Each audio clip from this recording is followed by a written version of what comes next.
I would say that your dream investor is somebody who has invested in multifamily real estate before and has an understanding of it. And my dream investor would be somebody who over the past 5 years has lost money on an investment. And the reason is not because I'm planning or we're planning on losing people's money. It's because they understand. And having investors that understand that sometimes, no matter what you do, you can be the smartest guy in the room. You can execute down to the penny. You can make that deal hum.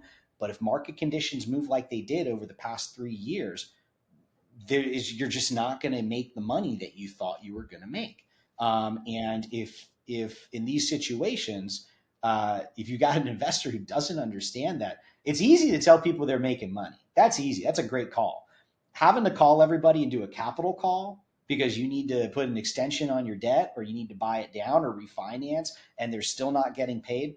If you don't have experienced investors, that's a very difficult call. And where you can get yourself in trouble is if you have too many of those.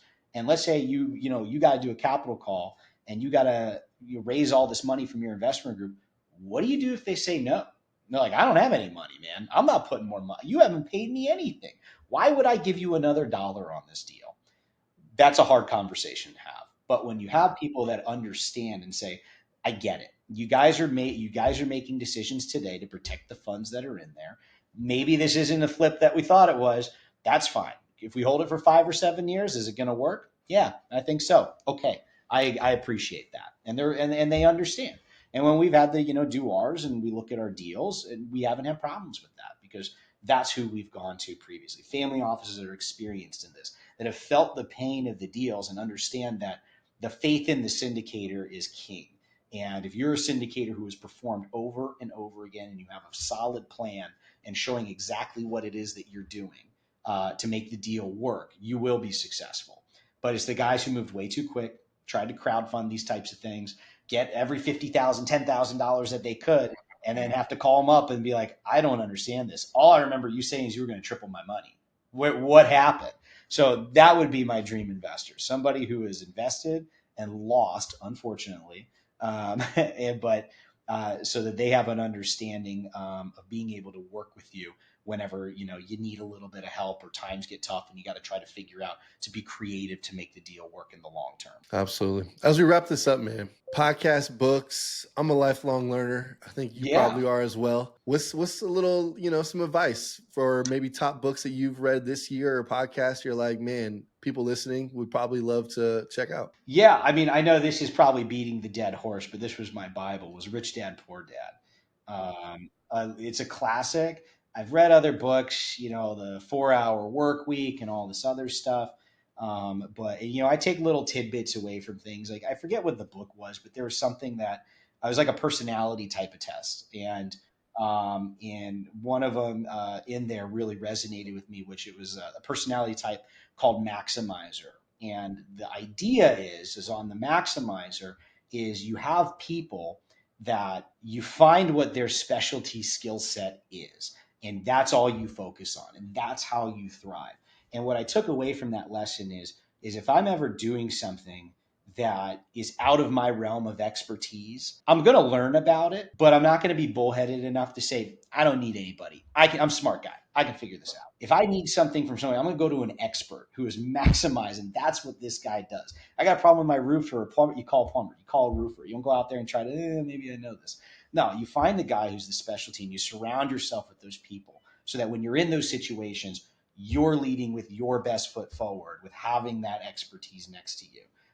And the same is like building a team where, all of like these employees, I got 60 different people that work at these properties. I can go through each one of my managers and I can tell you what each manager is strong at and what they're weak at. And guess what we do in my office? We take the stuff off of their plate that they're not good at and we do it. So like, for example, I got a manager at one of my properties. She will collect every dollar of delinquency every month. She will lease ice to an Eskimo. It does it. She can do everything. She, for some reason, cannot get her renewals straight. And what I mean by renewals are expiring leases. She sends her notices out. Her renewal percentages are terrible. She cannot keep people. I don't know what it is. She just can't do it. So guess what we did? We took the renewals in house. Very easy thing. Said, you don't do this anymore. You focus on what you're good at. we'll take care of this. And we did. And now we renew like 80% of our clientele there while she's maximizing and doing what she's good at rather than berating her and being like, your renewals suck. You don't want to beat your people down. I like to play to people's strengths, and I found a lot of success with that. But the thing from Rich Dad Poor Dad that I've always taken away that I think a lot of people lose sight of, that's my biggest mantra, is live below your means. And what I mean by that, that's a hard one. And like, I think, my experience of going to jail and losing everything really put it all into perspective, because it's like I had nothing. I had to grind my way back up. I had negative dollars in my account. I was on probation, car's gone, job's gone, license is gone. And, I was like, I'm never going to be in that position again. I remember that feeling of not knowing if you're going to pay your rent the next month, where, hey, I got to eat ramen noodles for the next week and try to figure this shit out. The guys that I've found that are the most successful, and I would say there's a difference in the two words. There's rich and there's wealthy. The guys that are wealthy are going to be the guys that you have no idea that that guy's got any money. He lives in a humble house sometimes.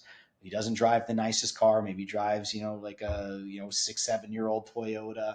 Doesn't always wear like, Ferragamos and the Gucci and all this other stuff. But those guys are the ones where you call them up and you're like, hey, I got an investment. Great. You want 250 grand? Yeah, I got you. I'll wire it tomorrow. And I've always, aspired to be one of those guys, and that's how I even live my life now. Is like, I try not to, ever flaunt anything. I live below my means because to me, it gives you a sense of freedom, where there's nothing nicer than the credit card bill comes at the end of the month. You just hit transfer, and you don't have to look at your account. You know it's there. Wife says, "Hey, you got a wedding in Costa Rica in a couple months? Sure, here, honey, buy the ticket. Whatever. Want to go to a nice dinner night? Sure, whatever. It doesn't matter." And even some of these guys that are making hand over fist money, it's just they buy the next big thing, and they never get out of that rat race that Rich Dad Poor Dad's talking about. And it's hard to see. I got a brother who's an attorney, successful attorney at Penn State, and he makes a whopper of a salary.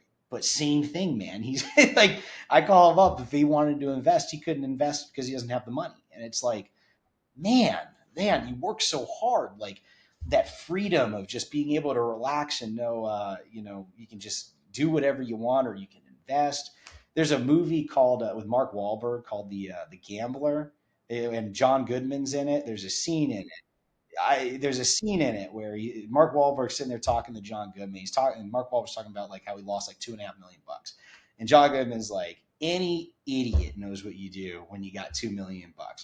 $2 million will get you to the point of fuck you. And what he means by that is you put it in the system, you live below your means, you live off of the interest, you get $50,000 a year off of it, and it buys you that freedom just to tell everybody to F off. You don't like your job, your boss is mad at you, F you. Your girlfriend's pissed off you, leave her, F you. Like, because it gets you. That's the fortress of solitude. And I would love to see more people strive just to get to that point, and kind of idolize that situation versus like, I got to get on the yacht, I got to get the Ferrari, I got to do this. So that's how I've always lived my life, especially after 10 years ago. That's my biggest lesson that I've taken, and I live that every day.